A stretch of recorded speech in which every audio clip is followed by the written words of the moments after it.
coming to the action platformers in this video, having quite the mix of settings and themes as well as one very weird entry, so see what's coming up for 2022 and beyond.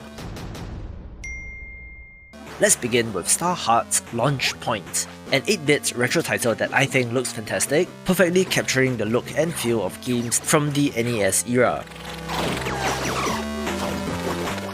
This has you playing as Prin, an interstellar revolutionary who is on her first adventure, uncovering the secrets of a company's intergalactic investments while awakening the powers within. It uses the NES color palette and is pixel perfect in terms of art, but the gameplay itself has you exploring alien planets to rescue creatures. There are Metroidvania-like exploration abilities like a dash, float, grapple and slide, but I believe it is structured as independent levels or planets, having ranged combat as its primary mechanic, so there is some Metroid DNA here. It is about 30% funded on Kickstarter with 19 days left to go, so please check out the campaign page and support if interested.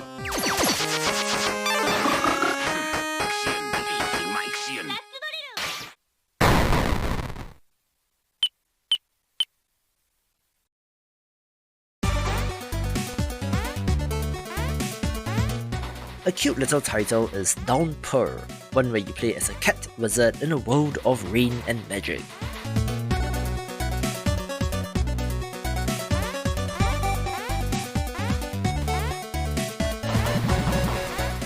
You are rescuing various moon kitties and are harnessing the power of starlight from defeated foes to power up your spells, where the highlight has to be the pixel art, which, while not tremendously high-bit or detailed, does look fantastic in my opinion.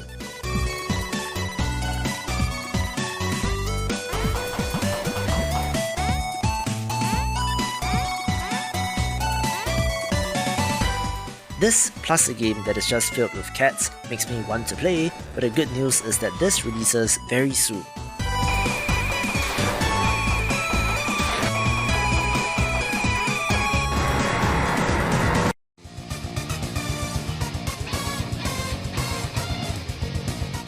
Speaking of cats, one of the weirdest titles in development is Kiniku Neko, one where you play as a cat with a muscle-bound body, having to save Earth from an alien invasion.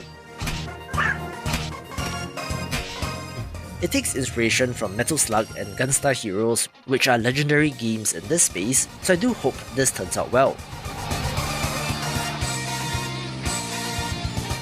This developer did actually launch a Kickstarter campaign about 3 years ago which was unsuccessful, but I've seen signs of life on Twitter recently, so I do still think this is in development, making it one to keep an eye on. Speaking of classic inspirations, Wild Dogs sure looks like Contra in many ways, even having various color palettes that makes it look like a retro title. It is yet another story of fighting off an alien attack, where most interestingly, appears to have a variety from side-scrolling action platformer, some stealth or puzzle elements where you play as a dog, more action where the dog gets in a mech, and also vertical shoot-'em-up action looking very retro and up my alley.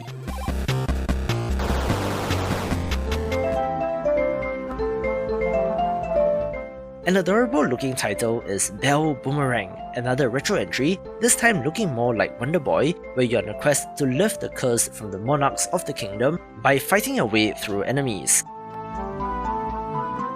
The gimmick here is that of the legendary boomerang, serving as the primary weapon of our heroine, where it has the ability to turn enemy attacks back upon themselves, looking pretty neat.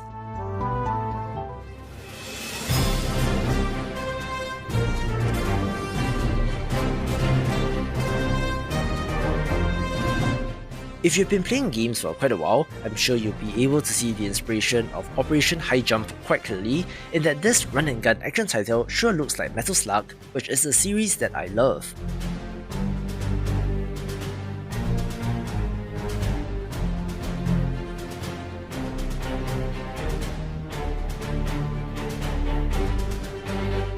It does have a heavier theme of being set in World War II, but there are fantasy elements like demons and UFOs as well, where curiously, it mixes pixel art characters with hand-drawn backgrounds.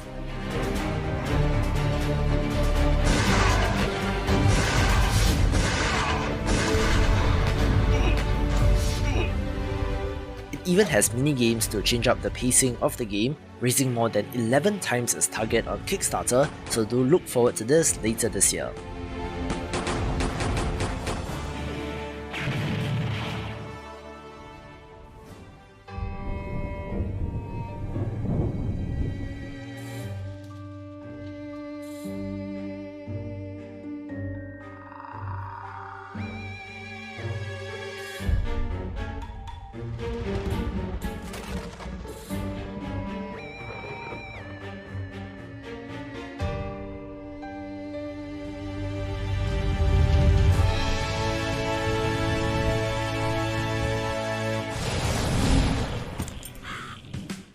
I cannot remember if I've covered Ghost Knight: A Dark Tale on the channel before, but regardless, it deserves a special mention since it looks like an awesome one of these.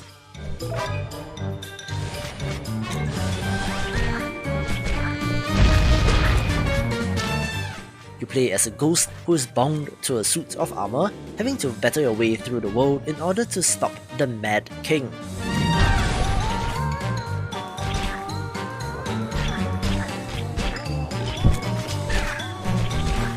We do see things come full circle in indie games, where this of course looks like ghosts and goblins from the lance throwing animation, but I do hope that it is balanced more fairly and is not as brutally difficult.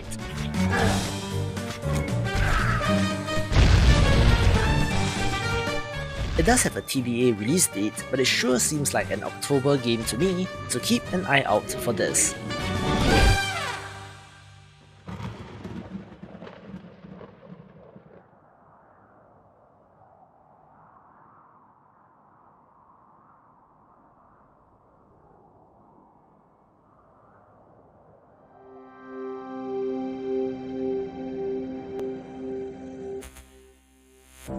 As compared to Ghost Knight, I'm quite sure that I covered Saviorless before, where it seems like this game has undergone a little bit more of a transformation, where I initially thought this was a beautiful hand-drawn puzzle platformer with light combat, but there are full-on hellish souls-like creatures in this game, with some great animations as well, making it a title of interest.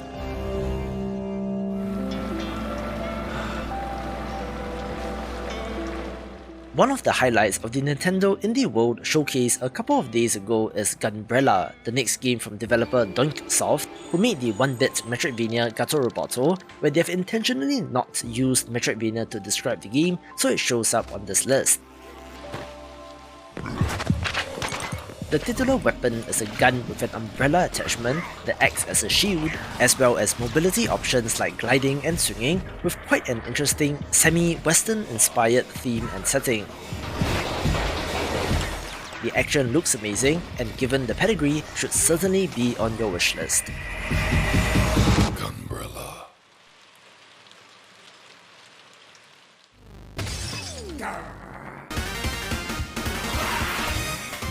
One of the most impressive titles to come along in recent memory is Anton Blast, a fast-paced pixel art title that sure looks like a Wario Land game in all but name, where you play as a hopeless drunk named Dynamite Anton, whose booze was stolen by Satan himself, having to fight his way through hell in order to get it back.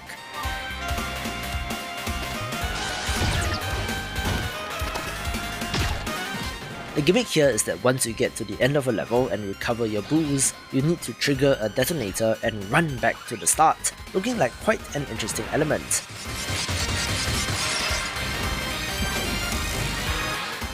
This has impressed and has already surpassed its Kickstarter target of $75,000 within 5 days, but do check it out for rewards and stretch goals, but a game like this deserves support, taking the #1 spot. For more action platformers, watch these videos and I will see you after the jump.